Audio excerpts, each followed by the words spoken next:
Some horses will walk across a field to be near a person they've met twice. And some horses, same horse, different person, will turn their hindquarters and leave.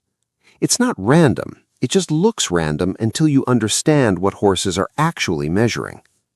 Most people assume it's about experience, that the horse who bonds easily has been handled gently, never scared, never pushed too hard. And sometimes that's part of it. But experienced handlers get dismissed by horses all the time, and complete beginners, people who don't know what they're doing, who are a little too loud, a little too awkward, sometimes get chosen. That gap is where the real answer lives. Horses are reading something most of us don't know we're broadcasting.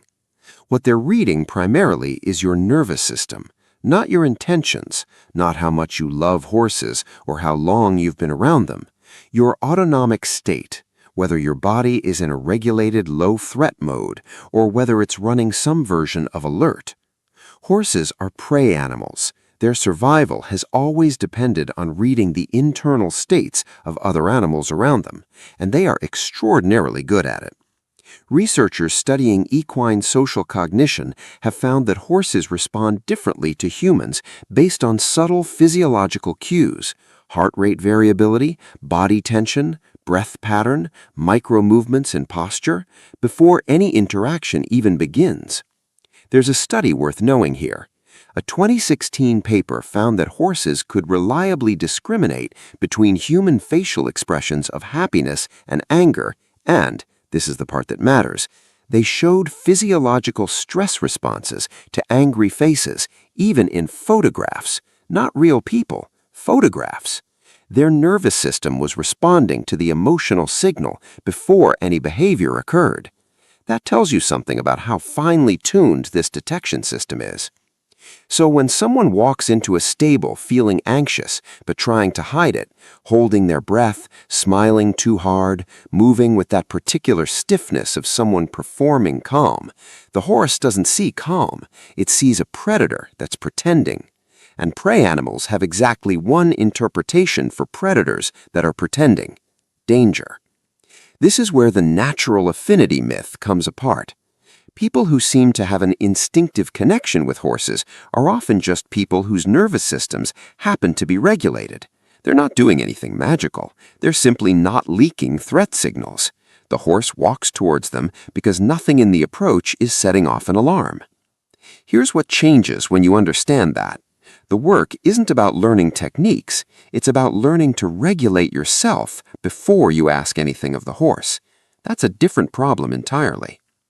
But there's another layer, and it's the one that surprises people. Horses don't just bond with regulated people, they bond with consistent people.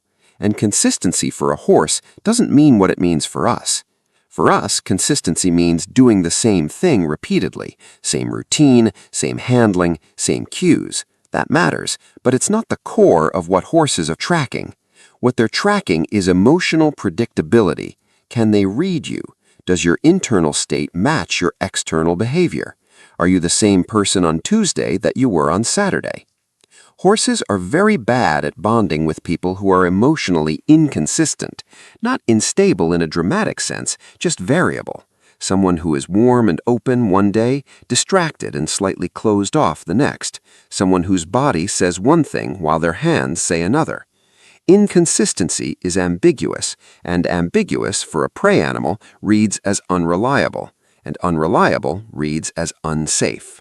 There's a term that comes up in equine-assisted therapy research: congruence, the degree to which your inner state and outer behavior match.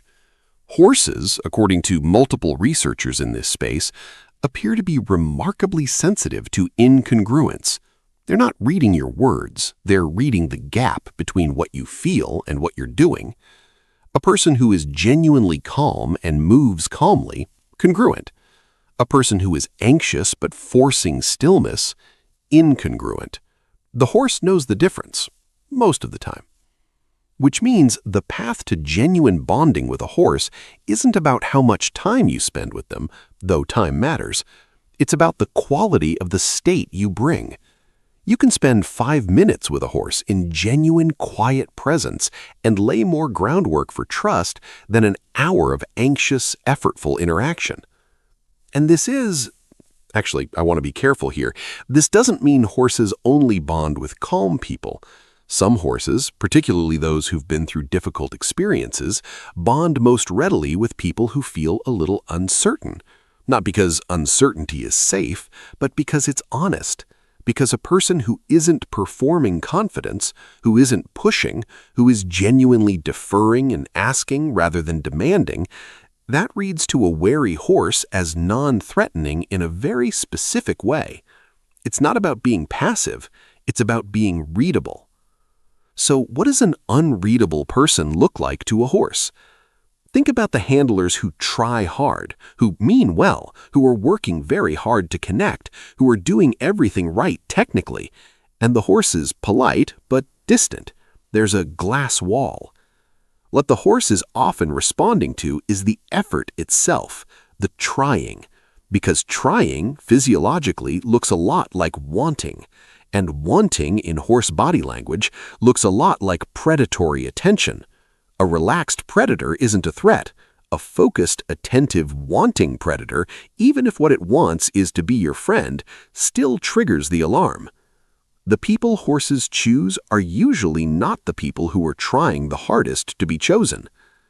This is the uncomfortable version of the insight, and it doesn't resolve neatly because it's not a technique. You can't perform non-wanting. The horse will notice. What you can do is genuinely redirect your attention to the ground, to your own breathing, to something nearby, and let the interaction happen at the horse's pace rather than yours, not as a trick, as an actual shift in where your attention lives. The horses who bond most readily across a wide range of people tend to be horses that have had their own social needs reliably met. Horses are deeply social animals, and there's good evidence that social isolation or inconsistent social contact makes horses more reactive and less flexible in forming new bonds. A horse that has stable herd relationships or good human relationships that partially substitute for them comes to new interactions from a different baseline than a horse that's been managed in ways that interrupts its social needs. The bond with you doesn't start when you walk into the field. It starts with everything that happened before you got there. And then there's the reciprocity question, which doesn't get talked about enough. Horses don't just respond to what we offer. They offer things back.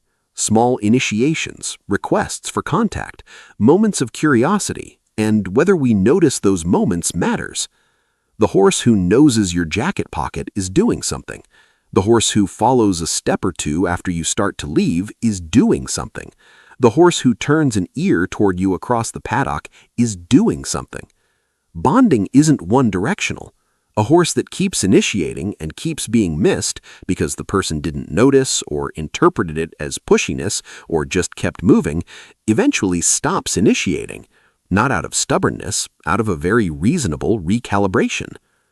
The bond deepens when the horse learns that its signals land, that someone is listening, that it can communicate and be understood. That's not anthropomorphizing, that's operant learning applied to social behavior, and it's well supported in the research on equine cognition. So why does a horse walk across a field for one person and not another? Because that person's nervous system is quiet enough to approach. Because their behavior is readable and consistent enough to trust. Because over time their small signals have been received and answered.